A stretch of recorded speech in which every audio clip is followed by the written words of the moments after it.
আমার শহর রায়গঞ্জ নিবেদন করছে সায়নী গোল্ড এন্ড ডায়মন্ড, থানা রোড, রায়গঞ্জ।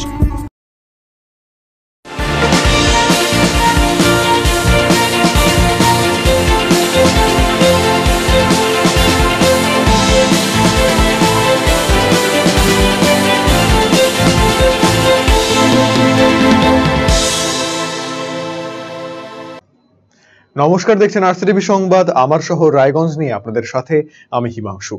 এই মুহূর্তে যে খবরের দিকে নজর রাখছে, রায়গঞ্জ মহিলা থানার পরিচালনায় অনুষ্ঠিত হলো সামাজিক সচেতনতা শিবির। শনিবার রায়গঞ্জের সুরেন্দ্রনাথ কলেজে এই শিবিরটি অনুষ্ঠিত হয়, যেখানে সামাজিক একাধিক ব্যাধি রোগের বার্তা দেওয়া হয়। মূলত মানব পাচার, বাল্যবিবাহ, শিশু শ্রম, ড্রাগের নেশা সহ একাধিক বিষয়ে সতর্ক করা হয় পড়ুয়াদের।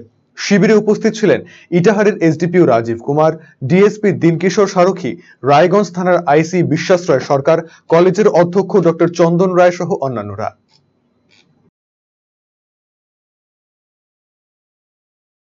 ওনাদের যে বিষয়গুলো সেগুলো হচ্ছে হিউম্যান ট্রাফিকিং এর ব্যাপারে ওনারা বলবেন, চাইল্ড ম্যারেজ, শিশু বিবাহ এবং তার সঙ্গে prohibition of child sexual offence, child labour, শিশু শ্রম এবং তার সঙ্গে হচ্ছে ড্রাগ অ্যাবিউজ।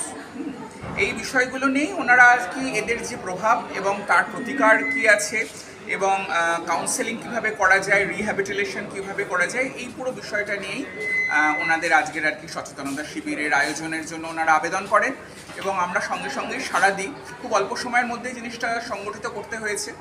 আমাদের ছাত্রছাত্রীদের কাছে এই পুরো বিষয়টা নিয়ে ওনারা আর কি জানাবেন, কারণ সত্যি তো আমাদের ছাত্রছাত্রীদের এগুলো জানার দরকার যে এই যে আজকে আমরা এত বেশি করে মোবাইল ব্যবহার করছি এবং এটা তো একটা ইমপ্রেশনেবল এজ। এই বয়সে মোবাইলে আমরা কিভাবে আমরা একটা অশুভ একটা চক্রের মধ্যে আমরা পড়ে যেতে পারি এবং এই ছাত্রছাত্রীদের মধ্যে বন্ধুত্ব তৈরি করে কে তাদেরকে ডেকে নিয়ে গিয়ে কোথায় তাদেরকে ফাঁসিয়ে দিচ্ছে, কোথায় চালান করে দিচ্ছে, কোন খপ্পরে তারা পড়ে যাচ্ছে। এবং আইসি সাহেব তো একটা জ্বলন্ত নিদর্শন দিয়ে বললেন আর কি যে একটি ছাত্রকে তাকে আর কি এইরকম বয়সেরই কলেজ পড়ুয়া ছিলেন, তাকে আর কি ডেকে নিয়ে গিয়ে চাকরির অফার দেওয়ার নাম করে তাকে একটি জঙ্গি সংগঠনে। পশ্চিমবঙ্গ বিজ্ঞান মঞ্চের পক্ষ থেকে অনুষ্ঠিত হলো পরিবেশ কনভেনশন। শনিবার রায়গঞ্জের মোহনবাটি হাই স্কুলে এই কনভেনশনের আয়োজন করা হয়। কর্মসূচিতে উপস্থিত ছিলেন বিজ্ঞান মঞ্চের জেলা সম্পাদক বিপুল মৈত্র সহ অন্যান্যরা। বিপুল বাবু জানিয়েছেন, রায়গঞ্জের পরিবেশকে বাঁচানোর লক্ষ্যে এই কর্মসূচির আয়োজন করা হয়েছে। গাছ, জল, ভূমি সহ একাধিক ক্ষেত্রে সচেতনতা গড়ে তোলার ডাক দেন তিনি।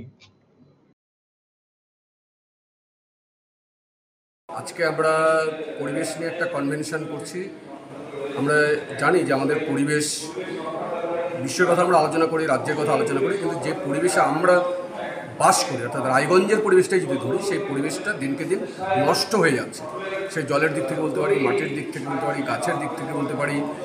এই পরিবেশের সমস্ত জিনিস যখন বিপন্নতার দিকে যাচ্ছে, তখন পশ্চিমবঙ্গ বিজ্ঞান মঞ্চের পক্ষ থেকে আমরা সিদ্ধান্ত গ্রহণ করি যে আরও কিছু মানুষ বা সংস্থা তারা বিক্ষিপ্তভাবে কিছু কাজ করে।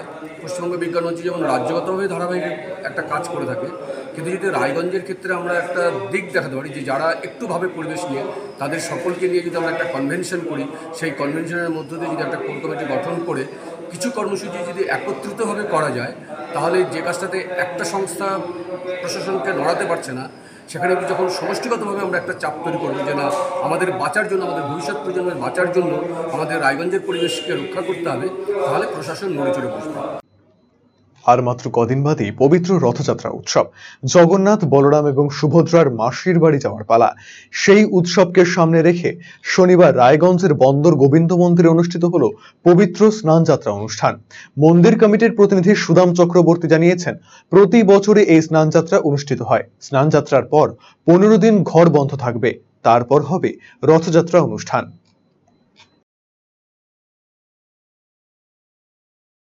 আমাদের এখানে স্নানযাত্রা উৎসব হচ্ছে। কোথায় এটা? এটা বন্দর গোবিন্দবাড়ি। কি উপলক্ষে? রথযাত্রা উপলক্ষে। স্নানযাত্রা তো প্রত্যেকবারই হয়। রথের 15 দিন আগে স্নানযাত্রা হয়। স্নানযাত্রার 15 দিন এখন ঘর বন্ধ থাকবে। স্নানযাত্রার পরে তারপরে 6 তারিখে ঠাকুরঘর, 7 তারিখে রথযাত্রা শুরু হবে। জুনিয়র ফুটবলারদের কথা মাথায় রেখে জেলা ক্রীড়া সংস্থার আয়োজনে রায়গঞ্জ স্টেডিয়ামে চলছে জুনিয়র ফুটবল লীগ। অনূর্ধ্ব 15 ফুটবলারদের সামনের সারিতে নিয়ে আসতেই জেলা ক্রীড়া সংস্থার এমন উদ্যোগ। শনিবার স্বর্গীয় রথীন্দ্রনাথ সরকার জুনিয়র ফুটবল লিগে পরস্পরের মুখোমুখি হয় রায়গঞ্জ একাডেমি অফ ফুটবল এবং ছত্রপুর জুনিয়র একাদশ। এদিনের লিগের খেলায় 4-2 গোলে ছত্রপুর জুনিয়র একাদশের বিরুদ্ধে জয় পায় Raiganj academy of football. Raiganj academy of ফুটবলের পক্ষে একাই 3টি গোল করেন সন্দীপ ঘোষ, অপর গোলটি করেন নিবারণ বর্মন।